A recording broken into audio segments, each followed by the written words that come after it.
To change a Zelle account, start by logging into your existing account using your username and password. If you've forgotten your password, you'll need to initiate the account recovery process. Once you're logged in, locate the gear icon at the top left corner of your screen and tap on it to access your account settings. From there, navigate to the Switch Accounts option and unlink your existing account. Zelle only allows one account to be linked at a time.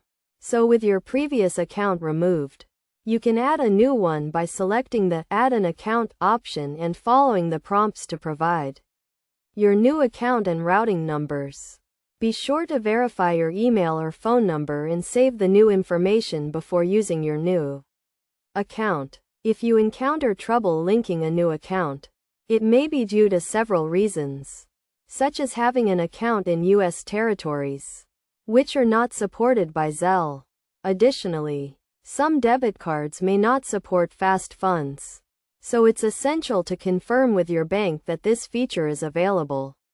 You may also receive an error message if your email or phone number is already enrolled in another account. In this case, check your existing account's banking app and contact your bank's customer care for assistance.